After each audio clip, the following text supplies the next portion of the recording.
Bueno, buenas tardes.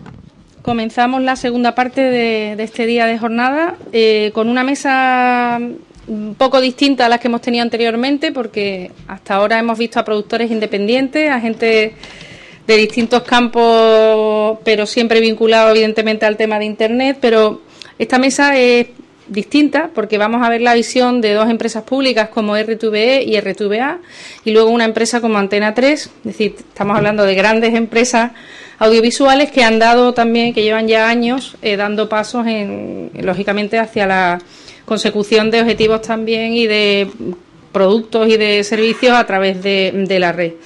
En primer lugar, os voy a presentar a Ignacio Gómez, que es director de contenidos de entretenimiento de IRTVE. Él nos va a dar su visión sobre hacia dónde va la producción audiovisual, cuáles son las vías que están experimentando las televisiones para llegar a nuevos targets de audiencia, y nos presentará el caso de Águila Roja como un primer proyecto transmedia de RTVE y como una fórmula que les ha permitido, que le está permitiendo ofrecer distintas experiencias de inmersión a la audiencia. Ignacio es director de contenidos de RTVE y uno de los responsables del proyecto digital de Radiotelevisión Pública, que en 2011 va a cumplir 3 años online.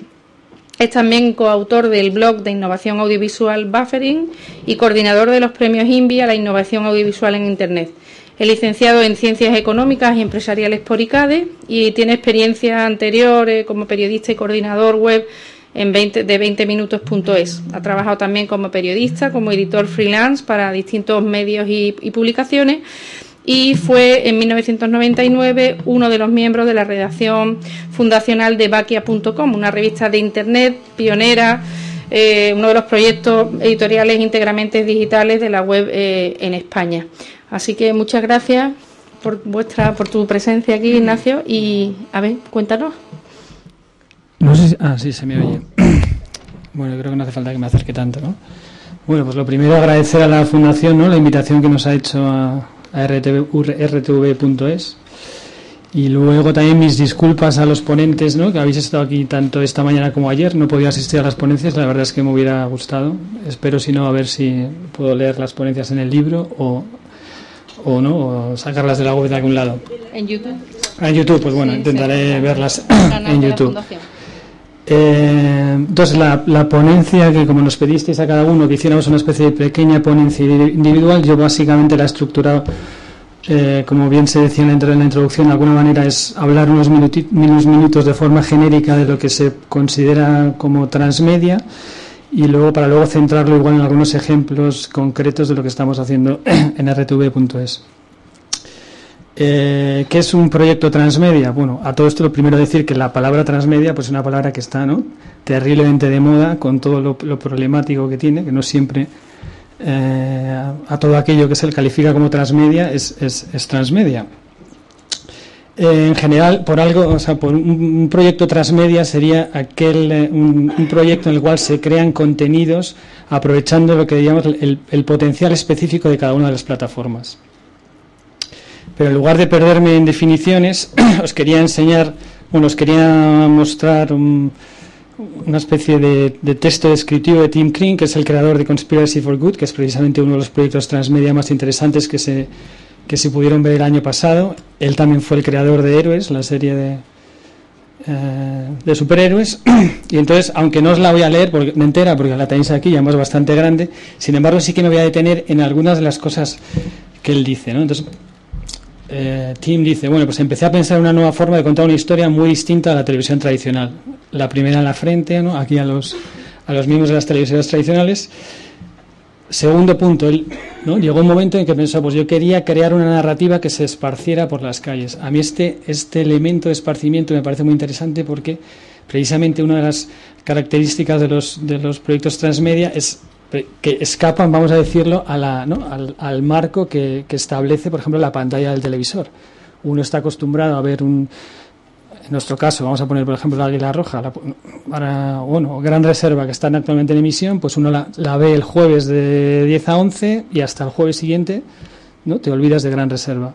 En este caso, el planteamiento de los proyectos transmedia es precisamente hacer algo, ¿no?, que continúe vivo pues una vez que has apagado el televisor, que es lo siguiente que él dice, no sería increíble, pensé, crear una historia que existiera a tu alrededor todo el tiempo, en tu portátil, tu teléfono móvil, etcétera. Pues yo creo que este párrafo aquí de Tim, yo creo que describe muy bien cuál es el espíritu que envuelve a los proyectos transmedia. ¿Por qué ahora no lo del transmedia se pone tan de moda?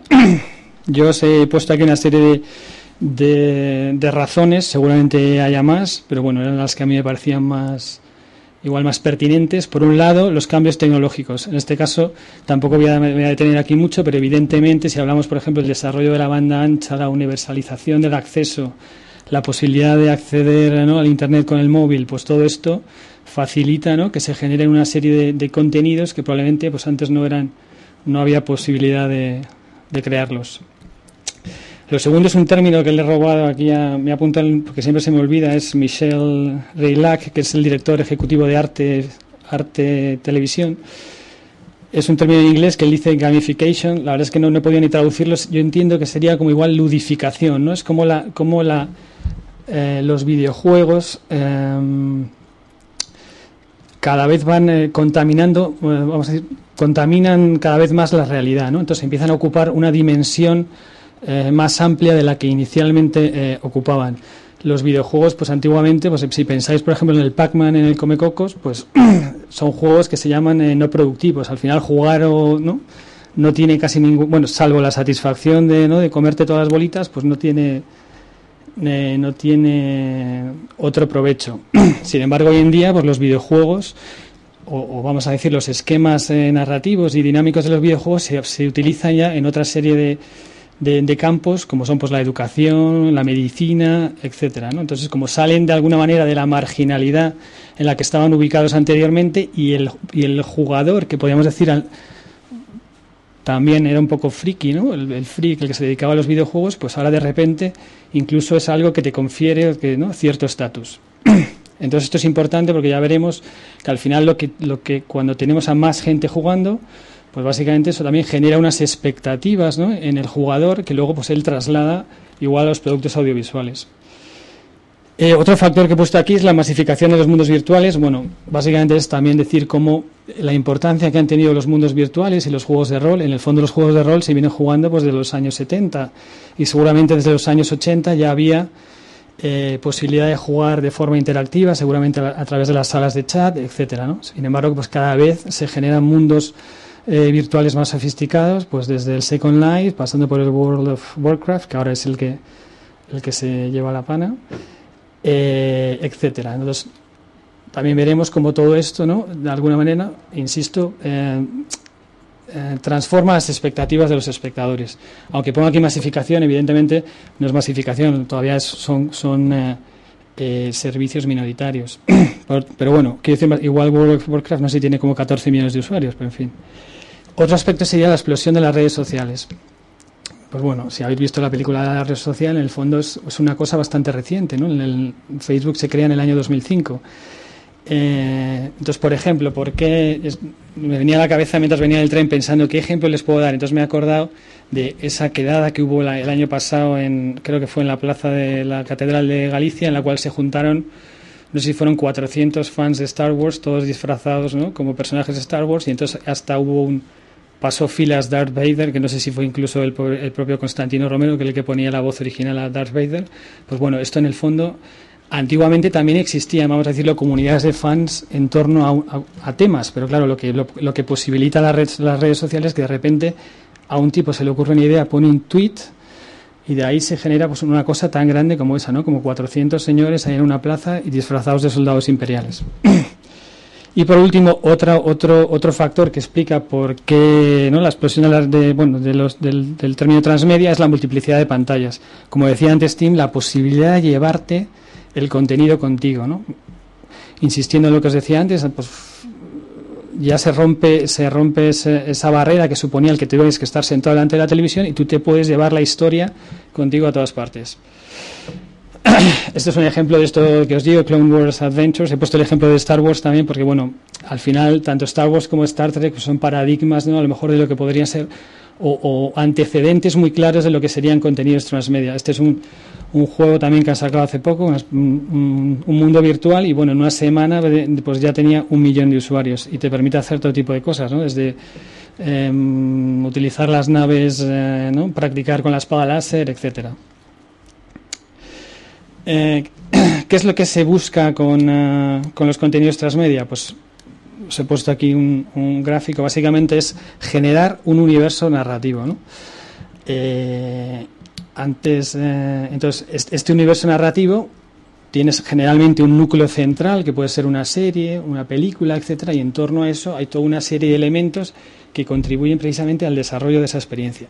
Os he puesto aquí algunos. UGC es el contenido generado por usuario, comunidad, sites, eventos en vivo, contenido serializado, merchandising, libros, cómics, aplicaciones móviles, juegos, incluso una película, etcétera, ¿no? Pues todos estos elementos unidos pues contribuyen a generar ese universo narrativo.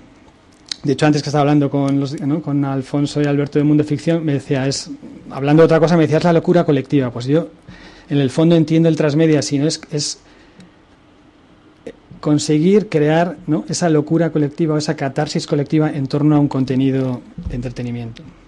Entonces, ya yendo a los casos concretos de RTV.es, os pongo aquí algunos de los antecedentes que yo considero que eran los primeros pasos que empezamos a dar en cuanto a contenidos o elementos, ¿no?, que tenían un poco esta característica transmedia en ellos. Uno de ellos era precisamente Mr. Fart. No sé si alguno de aquí era fan de Muchachada Nui, pues era un personaje que se creó exclusivamente para la web de Muchachada. De hecho, era un proyecto que tenía detrás a una marca de bebidas, y eso fue lo que posibilitó que se generaran una serie de contenidos que no se veían en la pantalla y que tenían una vida propia en la web.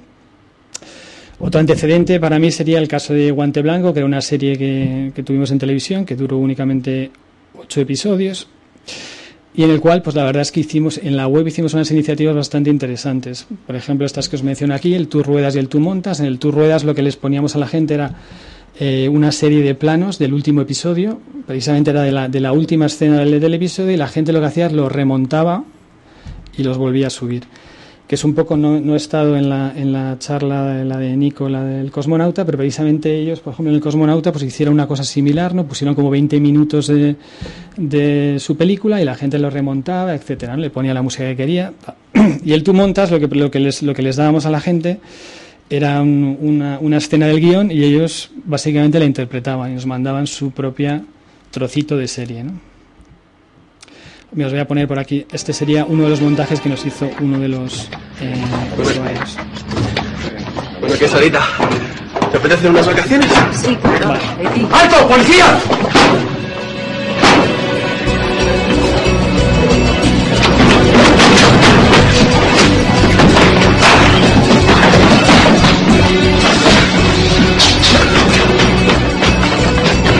¡Quédense abajo! ¡Cubran la salida!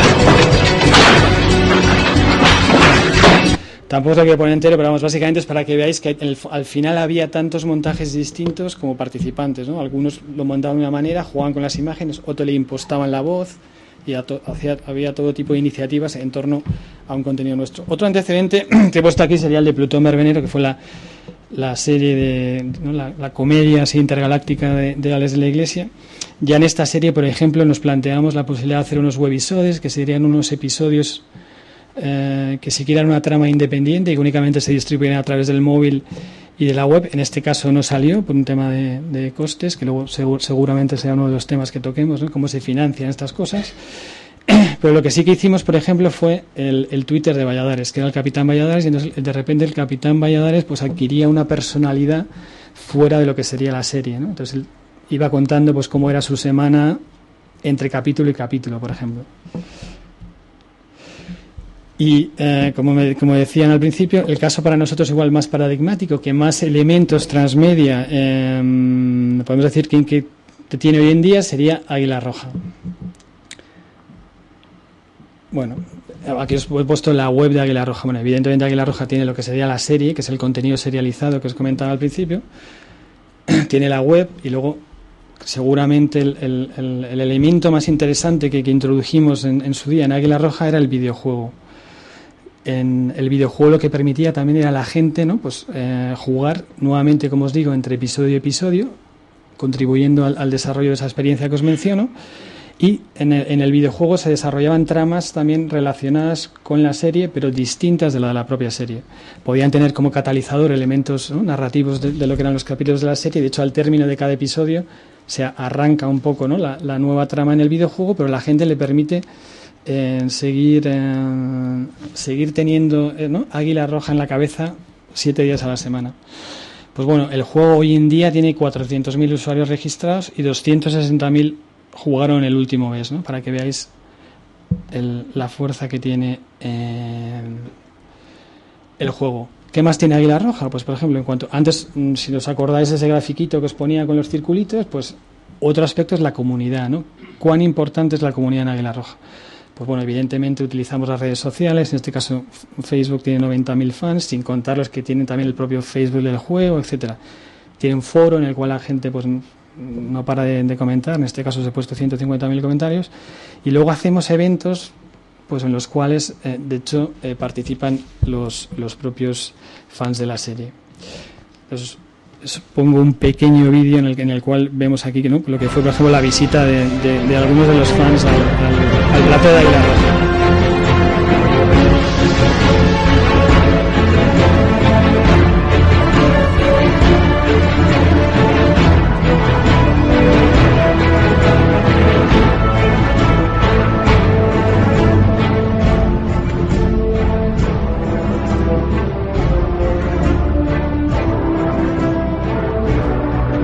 Bueno, tampoco me quería detener en que vierais el vídeo entero, pero básicamente volvemos a lo mismo. Si pensáis hoy en día, por ejemplo, en los premios, pues entonces los premios seguramente económicos ya no tienen tanta fuerza, a no ser que sea un premio económico bastante, bueno, muy importante, en cuyo caso evidentemente nadie va a decir que no.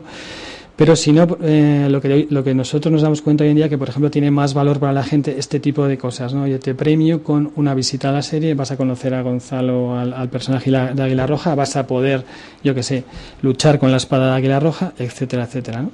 Que es un poco esa idea del estatus, ¿no?, que está hoy en día en la web. ¿Qué más cosas se hace en torno a Águila Roja? Cuando os decía, pues el contenido generado por los usuarios. De repente los usuarios empiezan a crear cosas, ¿no?, en torno a Águila Roja. En este caso, pues hemos hecho concursos de todo. Bueno, concursos y ni siquiera concursos. Directamente les pedimos, oye, si se te ocurre hacer alguna cosa sobre Águila Roja, envíanosla. Y pues veis aquí, desde que nos mandan muñecos, dibujos, los carteles. De hecho, los carteles algunos son muy buenos. Y seguimos... y vuelvo a insistir sobre el tema, son todo elementos, ¿no?, que refuerzan esa experiencia en torno a un contenido. En el caso de Águila Roja, pues la semana pasada anunciamos, bueno, se anunció ya el lanzamiento del cómic de Águila Roja, que nuevamente cuando se hablaba de transmedia, de cómo utilizar las distintas plataformas, pues en este caso cuenta una historia distinta, ¿no?, distinta a la de la serie, por supuesto con los mismos personajes y con algunos nuevos. En este caso, por ejemplo, el cómic, esto no lo he puesto aquí porque la aplicación todavía no está visible, pero hemos hecho una aplicación para el iPad del cómic de Águila Roja. Y es una aplicación que en el fondo no solo te visualiza el cómic, sino que tiene pues algunas, ¿no?, funcionalidades interactivas que son propias de lo que sería el iPad. Entonces tienes contenido oculto, tiene como distintas capas, que es un poco lo que te permite, ¿no?, la intertextualidad y la web. Águila Roja, sigo, pues tenemos la película que de hecho se preestrena mañana. Tenemos lo que serían eventos en vivo. En este caso os pongo ahí, hemos tenido ya 7 fast plays, que fast plays son también quedadas de los jugadores del juego que quedan pues para jugar, ¿no?, cara a cara con Águila Roja, y en los que damos premios. Vale, ¿qué se consigue con este tipo de contenidos, ¿no? ¿Qué consigue una televisión haciendo o produciendo contenidos transmedia? Pues es un poco lo que os venía a decir aquí, ampliar la experiencia. En este caso os he puesto una imagen de una bebida, que en el fondo es una bebida que es real, existe, tú te la puedes comprar, pero en el fondo no deja de ser una bebida falsa, ¿no? Es el famoso V-Juice, que es el zumo que beben los vampiros de True Blood para no tener que beber sangre humana, ¿no? Pues si os fijáis, se empieza un poco a difuminar lo que sería la barrera entre la realidad, ¿no? Y lo que es realidad y lo que es ficción. De repente hay una cosa que la puedes tocar, que la puedes beber y incluso está buena. Yo no la he probado, pero he visto los comentarios y a la gente le gusta. Y sin embargo, pues es una bebida que nace del mundo de la ficción, ¿no? En nuestro caso, por ejemplo, algo paralelo que tenemos, ¿no?, que puede tener bastante similitud con esto, sería, por ejemplo, los vinos Reverte y Cortázar. No sé si seguís la web de Gran Reserva, la serie Gran Reserva, sabéis que hay 2 familias, cada uno con sus viñedos. Pues nosotros tenemos lo que sería las webs de los viñedos. Nos faltaría seguramente decir, oye, ¿por qué no nos planteamos en sacar un vino Reverte o un vino Cortázar, ¿no? O los dos, y luego evidentemente a ver qué demanda más la gente, ¿no? ¿Demandará la gente más el vino Cortázar o el vino Reverte, ¿no? Los Cortázar son los malos, los Reverte son los buenos. Pues bueno. Otro elemento que yo creo que conseguimos con este tipo de contenidos, como digo aquí, diferentes grados de inmersión. Precisamente lo que te permiten los contenidos transmedia es que el que quiere ver la tele, el que quiere ver la serie la ve, el que quiere jugar, juega, el que quiere ver la serie, jugar, hacer su cartel o lo que sea, puede hacerlo. Si os fijáis aquí, se lo he cogido a un señor que se llama Mike Dix, aunque la verdad es que lo he visto repetido innumerables veces con distintos porcentajes, etcétera. Entonces, básicamente, si hablamos del 100% de espectadores que ven un contenido, pues la gran mayoría son espectadores pasivos. A esta gente lo único que quieren es ver el episodio y no quieren mayor tipo de involucración. Un 20% serían lo que aquí se llama jugadores, ¿no? Por ejemplo, la gente que os digo que juega al juego de Águila Roja ya no solo quiere consumir el producto audiovisual, sino que quiere algún tipo mayor de implicación. Y el tercer nivel sería el que llamamos aquí de los creadores, que evidentemente es el porcentaje más pequeño. Aquí he puesto un 5, en otra sale un 1, pero vamos, yo creo que en el fondo es únicamente para que veáis cómo son las proporciones, que básicamente sería ese núcleo de hardcore de ultra fans, que son los que, por ejemplo, eso nos mandan carteles, los que harían, por ejemplo, las versiones que hay alternativas de Star Trek, pues este tipo de fans, ¿no?, que de repente construyen a partir del producto, del contenido audiovisual que hemos creado otros. Otra de las, como digo aquí, que conseguimos también con estos contenidos, pues, por ejemplo, llegar a nuevos públicos. Esta es una de las cosas que yo creo que más nos preocupan a las televisiones. Pues bueno, somos muy conscientes de que lo que sería a lo mejor el grupo a lo mejor de espectadores más jóvenes pues tiene otros hábitos de consumo, ya no se sientan tan habitualmente enfrente del televisor, etcétera. Entonces nos planteamos, oye, tiene sentido, ¿no?, de repente sacar un videojuego. Creemos que llegaremos a este otro público. En el caso de Águila Roja, la verdad es que no me lo he traído, y aparte porque no pensaba que me iba a dar tiempo, pero teníamos, por ejemplo, los perfiles sociodemográficos, ¿no? ¿Quién ve a Águila Roja en televisión? ¿Es ese perfil igual que el del videojuego? Pues la verdad es que es muy curioso, porque cuando sacamos el videojuego evidentemente no se crea pensando en un perfil completamente distinto, ¿no? De alguna manera trata de ir también a un público adulto. En el caso de la tele más o menos se reparten entre hombres y mujeres, casi al 50%, y ves como luego, por ejemplo, en el videojuego pues de alguna manera se repiten ese tipo de perfiles. Sin embargo, algunos de los estudios que hemos hecho pues nos dicen que, por ejemplo, un 30% de los usuarios que juegan al juego no habían visto nunca la serie y ahora la ven, ¿no? Entonces, y por ejemplo, creo que era otro 30% son gente que juega al juego, es gente que sí veía la serie. Pues bueno, de repente, a través de lo que sería este tipo de elementos o de transmedia, pues te permite eso, transvasar seguramente usuarios de una plataforma a otra e incluso ganarlos. Y por último, en estos elementos que digo que conseguimos o que en las televisiones con este tipo de contenidos, lo que digo, dar mayor continuidad a las series. Que con esto hago hincapié, os he puesto aquí esta fotito de una montaña, pero básicamente la montaña podría ser seguramente el gráfico de audiencia de Águila Roja, ¿no? Y cuando está en emisión, pues tiene esos picos altos, pero bueno, cuando no está en emisión, pues cae, y cuando de repente la serie, como ahora, que no está... que no está en emisión. Antes, cuando me refería a que no está en emisión, quiero decir de semana a semana, pues tiene esos picos, pero cuando de repente deja de estar en emisión, como ahora que tenemos Gran Reserva, pues el tráfico cae mucho. Entonces, este tipo de iniciativas lo que te permiten es eso, ¿no? Que los usuarios, los espectadores tengan siempre presente, en este caso, Águila Roja. Y bueno, como creo que tenía media hora, básicamente unas conclusiones sobre las que luego podremos debatir. La primera de ellas es, para mí, en el fondo, bueno, ahora se habla mucho de transmedia, todo tiene que ser transmedia. Pero al fin y al cabo, dentro de muy poco, todo será transmedia. Al final, ¿no? En casi, iba a decir, prácticamente todos los proyectos que nazcan en una televisión, en una productora, lo que sea, tendrán que tener, no todos, porque eso es una cosa que también es importante transmitir, no hay que ir ahí a, ¿no? Imaginaros a una televisión y decir, bueno, mira, es que yo voy a hacerlo todo, tengo la comunidad, tengo el secreto.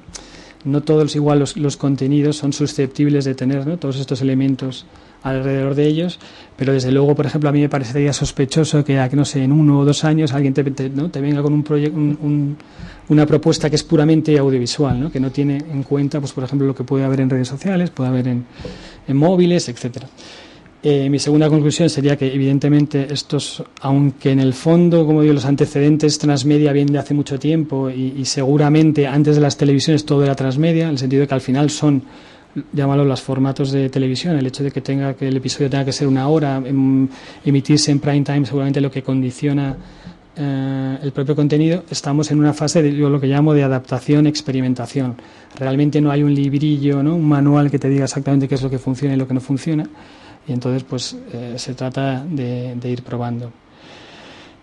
Mi tercera conclusión es que como televisiones yo pienso, ¿no? Que tenemos que ser más ambiciosos, intentar, ¿no? Impulsar este tipo de contenidos, este tipo de iniciativas.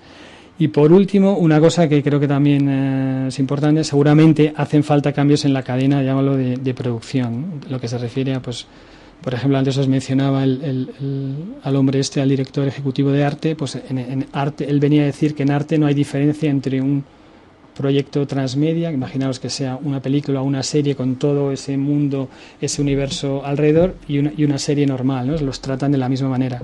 Incluso se planteaban vamos a tener una serie de fondos específicos para financiar proyectos transmedia. Pues seguramente esto es también el tipo de iniciativas que irá calando en lo que son nuestras televisiones. Y bueno, yo creo que así como a modo de presentación, esto era todo lo que os quería contar. Gracias, creo que he puesto por aquí. Gracias.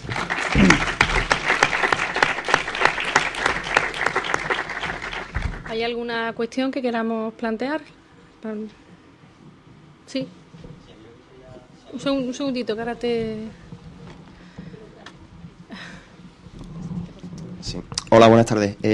Soy Juan Manuel Blanco y trabajo con Manfredi en la web de Canal Sur. A mí me gustaría conocer cómo articuláis la estrategia transmedia, porque entiendo, en un programa, porque entiendo que tenéis que estar implicados en toda la cadena de la toma de decisiones de cualquier proyecto, ¿no? Pues te decía que entre las cosas que tienen que cambiar es precisamente no cómo se toman todas esas decisiones, ¿no? Entonces nosotros, dependiendo del proyecto, a lo mejor entramos en un punto u otro de toda esa cadena de decisiones, ¿no? Cuando seguramente deberíamos estar siempre desde el comienzo, ¿no? O sea, siempre debería haber un planteamiento previo de qué se puede hacer, ¿no? Fuera de lo que es el propio contenido audiovisual. Pero, por ejemplo, con Águila Roja, con los programas estrella, es decir, la toma de decisiones de la puesta de las estrategias que ponéis en marcha, ¿se sienta alguien de vuestro... No, eso que te digo, o sea, que en el fondo es que o llaman cuando... depende también de la productora, ¿no? O sea, no todas las series se gestan de la misma manera, ¿sabes? Entonces hay, como decirlo, productoras también más proclives, hay productos que seguramente se prestan mucho más. El caso de Águila Roja, en el fondo, pues claro, si lo pensáis, Águila Roja no deja de ser una especie de superhéroe, ¿no? Entonces, pues claro, los contenidos de superhéroes se prestan a todo este tipo de ramificaciones narrativas, ¿no? Pero vamos, cuando os decía que tiene que cambiar un poco la forma de producción, es cada vez tendremos que tener más presencia y cada vez, ¿no? se tendrá que tener, no digo nosotros, hay que decir que los propios creadores, ¿no? tengan un planteamiento voy a decir más atrevido, ¿no? en lo que se refiere a las posibilidades narrativas. Y otra cuestión muy cortita, hablas de 90.000 comentarios en los foros. ¿Alguien modera eso o eso es libre albedrío? Bueno, nosotros en el fondo, más como televisión, ¿no? o pública, pues tenemos, ¿no? ¿Cómo decirlo? Pues que ser especialmente cuidadoso con el tipo de contenidos que se vierten en... ¿Y cuántos sois, por curiosidad? Ya. De hecho, bueno, o sea, el tema de los contenidos, de hecho, lo hace una empresa externa, ¿no? Es una cosa que está externalizada. Entonces, pues bueno, pero vamos, todo se modera. Hay cosas que se moderan desde dentro, por ejemplo, los blogs, ¿no? Hay mucha gente que se los moderan ellos mismos y otros que a lo mejor pues nos piden, oye, ¿nos podéis ayudar? ¿Sabes? Y entonces se hacen unos filtros así, no sé cómo decirte, ¿no? Que de alguna manera tratan de evitar, pues eso, que haya comentarios soeces, barbaridades, efectivamente, ¿no? Muchos trolls ahí, ¿no? Entorpeciendo lo que es el diálogo, etcétera. Pero vamos, por supuesto que está todo moderado. Vale, gracias. ¿No? ¿Alguna pregunta más? Yo quería preguntarte, Ignacio, aprovechando, cuando se hace por parte de la productora y os lo ofrecen, digamos, el plan de negocio de un producto transmedia en el que se entiende que la financiación tiene que ser más amplia, ¿no? A la hora de diseñar todas las posibles productos en torno al principal, ¿no? ¿Cómo se plantea el retorno? Porque, claro, de todo ese esquema que tú has planteado, hay algunos en el que se ve más claro de dónde puede venir ese retorno económico, no necesariamente económico, pero bueno, de rentabilidad en algún aspecto, y hay otros que son más complicados, ¿no? Entonces, ¿es solo a base de ingresos publicitarios? ¿Es solo de presencia en la red? ¿Es solo, o sea, ¿cuál es para vosotros? ¿Cuáles son los conceptos esos de como decía antes, pues no hay un librillo, un manual que te explique, ¿no?, cómo financiar cada uno de estos, llámalo spin-offs o lo que sea, ¿no? Entonces yo creo que depende mucho de cada caso. En el caso, por ejemplo, del videojuego de Águila Roja, pues tiene un modelo, una especie de freemium, ¿no?, que tú puedes jugar gratis, y luego entonces si te quieres de alguna manera dotar a tu personaje, ¿no?, de una serie de extras, pues hay un modelo ahí sí que se paga, y de alguna manera esos pagos son los que contribuyen a financiar el desarrollo del videojuego.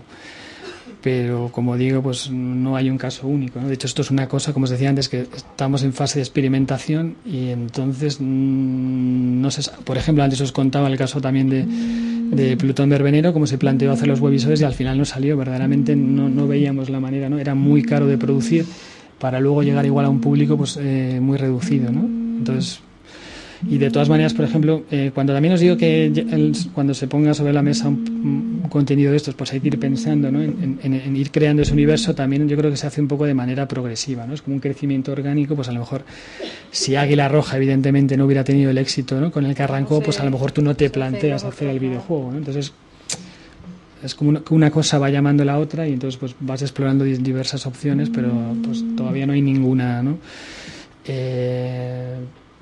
Ninguna regla, ¿no?, que sepamos todos que hay que seguir. Muy bien. ¿Alguna cuestión?